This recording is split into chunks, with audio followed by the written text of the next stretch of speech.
स्वागत है।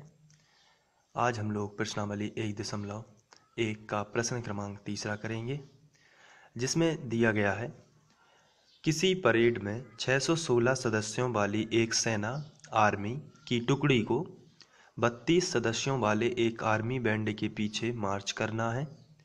दोनों समूहों को समान संख्या वाले स्तंभों में मार्च करना है। उन स्तंभों की अधिकतम संख्या क्या होगी जिसमें वे मार्च कर सकते हैं। तो स्तंभों की अधिकतम संख्या जो है वो 616 और 32 का एचसीएफ होगा, क्योंकि इसमें शब्द आया है अधिकतम, और अधिकतम से आपको याद रखना है एचसीएफ जो होता है उसका मतलब होता है हाईएस्ट कॉमन फैक्टर, और जिसमें हाईएस्ट का मतलब भी होता है अधिकतम। तो यहाँ से आप इसको कर सकते हैं, इसको आप यहाँ पर देख सकते हैं। हमें अधिकतम स्तंभों की संख्या ज्ञात करनी है और इसलिए हमें एचसीएफ ज्ञात करना होगा। अब हमें एचसीएफ क्यों ज्ञात करना होगा? क्योंकि एचसीएफ में एच का मतलब होता है हाईएस्ट, और जो हाईएस्ट है इसका मीनिंग ही होता है अधिकतम।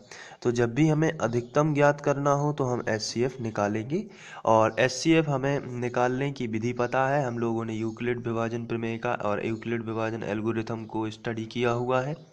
तो इस तरीके से आप 616 और 32 के जो है एचसीएफ निकालेंगे और वही अधिकतम संख्या होगी। तो हम इस तरीके से इसमें लिखेंगे,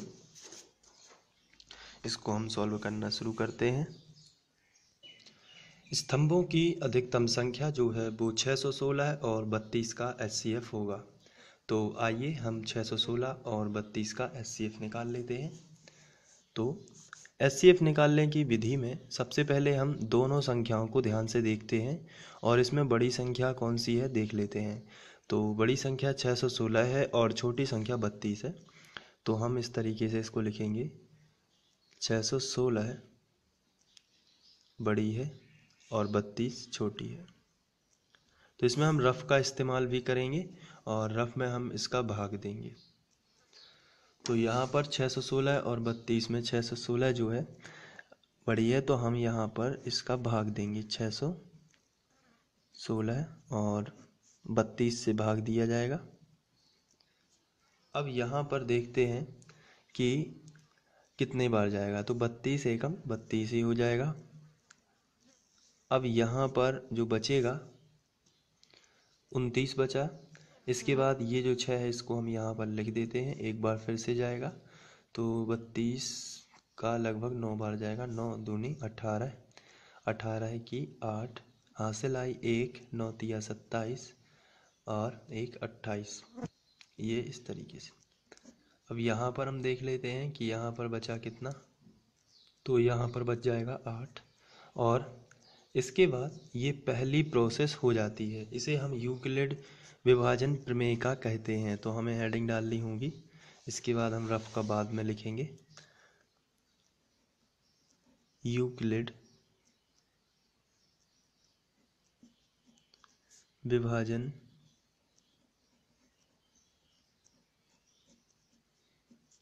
एल्गोरिथम से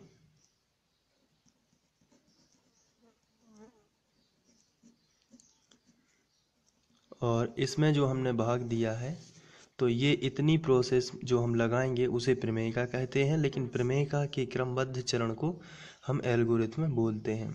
तो यहाँ पर जो बीच में संख्या लिखी हुई है उसको सबसे पहले आप लिखोगे यहाँ पर 616, और इसके बाद जो भाजक है उसका गुणा भागफल में करोगे। तो ये आएगा 32 गुणा 19, और प्लस कर दोगे शेषफल।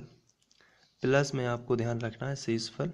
ये यूक्लिड की जो है प्रमेयिका है, और यहाँ पर तब तक भाग देते जाना है जब तक कि शेषफल 0 ना आ जाए। यहाँ शेषफल 0 नहीं आया है तो हम यहाँ पर लिखेंगे शेषफल जो है वो बराबर नहीं है 0 के। तो शेषफल बराबर नहीं है 0, और जब शेषफल बराबर नहीं है 0 तो आप इसको पुनः एक बार फिर से भाग देंगे, और ये जो है इसे बोलते हैं प्रमेयिका। इसको हम फर्स्ट स्टेप नाम भी दे सकते हैं, पहला चरण भी बोलते हैं इसको। तो ये पहला नंबर। अभी एचसीएफ नहीं आया है, जब तक शेषफल नहीं आएगा 0 तब तक हम इसको भाग देते रहेंगे। अब दूसरी प्रोसेस में किस तरीके से भाग देना है वो भी देख लेते हैं। जो हमारा शेषफल आया है इसको हम भाजक बनाएंगे, और जो पूर्व भाजक था जैसे यहाँ पर 32 था तो उसको हम बनाएंगे भाज्य। तो इस तरीके से आप इसको बना सकते हैं, मतलब जो पहले भाजक था उसको अब आप भाज्य बनाओगे और जो शेषफल है उसको भाजक। अब यहाँ पर आप भाग दे दोगे तो 8 चौके 32, तो यहाँ पर 4 बार चला जाता है और शेषफल आप देख रहे हैं कि 0 आया है, क्योंकि 32 में से 32 जाएगा तो 0 ही आएगा, यहाँ माइनस होता है। तो ये रफ कार्य है जो कि अब यहाँ पर हम सेकंड जो चरण हमारा दूसरे नंबर का बना हुआ है, यहाँ पर आप लिखोगे बीच वाली संख्या पहले लिखना है। जैसे यहाँ पर बीच वाली संख्या 616 हमने पहले लिखी थी, ठीक उसी प्रकार हमें बीच वाली संख्या, अब इतनी प्रोसेस में बीच वाली संख्या जो है वो 32 है, तो आप 32 पहले लिखोगे और इसके बाद जो पहली संख्या इसका गुणा आखिरी वाली संख्या में, यानी 8 गुणित 4 और प्लस में शेषफल आता है। जैसे यहाँ हुआ था पहली संख्या का गुणा आखिरी वाली संख्या, इसका मतलब ये होता है कि भाजक का गुणा भागफल में प्लस शेषफल, और ये भाज्य के बराबर होता है। तो यहाँ भी हम करेंगे वैसा ही बिल्कुल, तो हो जाएगा 8 गुणित 4 और प्लस में आएगा 0, ये शेषफल है। अब यहाँ पर आप देख सकते हो कि शेषफल आ गया है 0, तो जब शेषफल हम लिखेंगे शेषफल बराबर 0, जब भी शेषफल 0 आ जाता है तो ऐसी स्थिति में हमारी भाग क्रिया में जो भाजक होता है वही उन दोनों संख्याओं का HCF होता है। तो 616 और 32 का HCF कितना होगा 8, क्योंकि यहाँ पर शेषफल क्या आ गया है 0। तो आपको लिखना है अतः 616 और 32 का HCF बराबर 8 होगा। तो जब 8 होगा तो अधिकतम स्तंभों की संख्या भी कितनी होगी 8, इसलिए अधिकतम स्तंभों की संख्या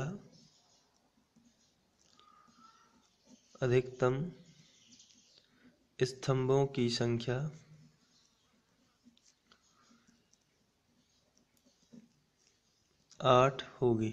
तो यहाँ पर अधिकतम स्तंभ जो हैं वो 8 बनेंगे और उसमें सेना मार्च करेगी। तो ये था तीसरा क्वेश्चन, और इसमें आपको ये समझ में आ गया होगा। और इस क्वेश्चन की यदि आपको नोट्स बनाना है तो नीचे डिस्क्रिप्शन में आपको लिंक दी हुई है, वहाँ जाके आप इसके नोट्स बना सकते हैं और इसको लिख सकते हैं। और लिंक पर जाकर या फिर आप साइट पर जाकर भी इसको लिख सकते हैं। हमारी साइट